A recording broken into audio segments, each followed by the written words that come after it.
spring ball is always a learning experience. What have you learned about this team so far? Well, I like the fact that we moved the spring ball up at this point now. We're 7 in, so I guess we're halfway through. With a lot of our young guys, the retention from bowl practice has been outstanding. We've been able to progress at the pace that we wanted to when we anticipated that we might not be able to because of, moving it up a little bit. So the guys have done a great job, I think, getting in the film room and studying their playbook on their own. And, so our retention has been pretty good. That's the number one thing I've learned. What are you seeing from Kane this spring? What do you want from him this spring? Just continue to progress and improve fundamentally in every aspect of what we ask our quarterback to do. Throwing the ball, making the right decisions with the ball in his hand, in the run game, and then obviously leading. And I think both him and Trevor are doing a terrific job. They're taking those steps. There's nobody satisfied around here with having a 10-win season.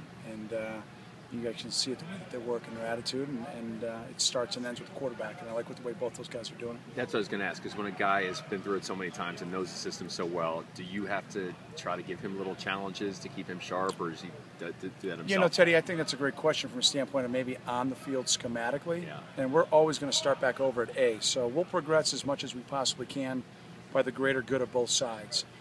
Sometimes you might stun a guy's growth a little bit because it's a little boring or mundane, but like at the quarterback position, this is a new team. Yeah. The team dynamic and the way he has to lead and the group of guys that he has to lead is completely different than it was January 1st, December 31st. So there's a lot to work on, and like I said, Kane and Trevor are doing a really good job with it. You got a chance to see some of the young offensive linemen. Yep. You talked about depth and building depth. Who's kind of been a pleasant surprise, or do you feel like maybe can step in and? Yeah, I know you got some guys hurt too. Yeah, no, it's a good question. We've recruited well there. Obviously Brandon's the mainstay right now with the group. He's played a ton of football. He's been incredibly critical of himself and the way that he's executing the little things. I think he's at that point in his career. He's doing a really good job. To his left, I like the way that Jeff Mogus and Adam DiPietro have been playing. I think they've done a really good job from the standpoint of competing and trying to execute what Adam's asking them to do. On the right side, Ian Park has done a really good job. Ian has had a terrific spring. I like what Hayden Baker's done both at center and at guard. And then on the right side, starting things off, we've had Shane over there to start things off, and then kind of in a rotation, Olsen starting things off, and then Shane on the left side, and then a rotation where we get Kenton in and moving those guys around. So the whole group has done a really good job. Now, I say that from a standpoint of where we're at currently. We're in about chapter 3. So they've done well. They've handled things well. We're starting to finally get over being afraid to fail and being analytical. It's a very bright group, and I think Adam does a great job of emphasizing it's better to be decisive than it is to be right.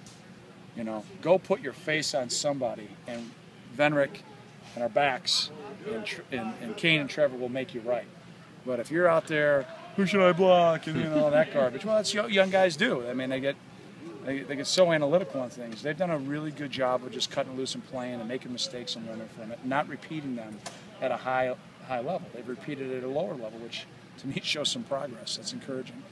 You hoping with Kane that I assume there are some plays, where Trevor throws it better. Some patterns, obviously where you work at a specific guy. Right. With Kane, hoping to be able to expand it this year so he can make some of the throws that require more arm strength. Yeah, I mean, I think, again, as he's gotten stronger each year, I think his arm strength has gotten stronger. He's doing a better job with his lower body, setting his feet and really using his lower body when he throws the football. But we'd like to be able to have both guys run the entire package, and I think both are progressing down that road. But we're going to always play to the guy's strengths, you know that. With the backs, Stephen Buckley and Malin Jones, what are the different things that each of them brings to the table that can help you guys? Well, I think you just look at their body types or size are both different. Both guys are very explosive and can run. Both young men catch the ball well out of the backfield. They're both picking the system up, I think, very well. I not only think they're going to help us in the backfield, but I also think they're going to really help us in the kicking game. We've got really solid depth there right now with the way that Trayvon Green has come on this spring. He's lost some weight and is moving around really well. Mike Trumpy's having a really good spring. It's nice to see him healthy for kind of a couple phases in a row. It's kind of a bad deal for Michael. It's like he has a good phase and an injury. So to stay healthy, and I think V has been very determined. I think he's been very focused. His energy level's been very high. His attitude has been terrific, and I think he's done a nice job. That whole group is playing, I think, at a very high level right now. Does Steven's skill set remind you a little bit of Hendricks in that he can play receiver, he can catch the ball there. He's obviously, you know, a smaller, versatile back. Or... Yeah, I mean, V's done it in games, so I'm not ready to anoint Steven on anything yet. I mean, you guys know who I am. I mean, show up on Saturday in the fall, I'll start talking about you. You know, I like what guys do in practice. That's great. But they know the guy they're playing against. And to the guy, when we go to Berkeley and the guy, that big bear wants to rip his throat out, and he does, we'll see how he responds. So I like where those young guys are at. They're learning. It's good. It's positive. When do you make decisions on walk-ons, giving them scholarships? Fall camp. Fall camp? You're not allowed to give them scholarships until school opens, or what?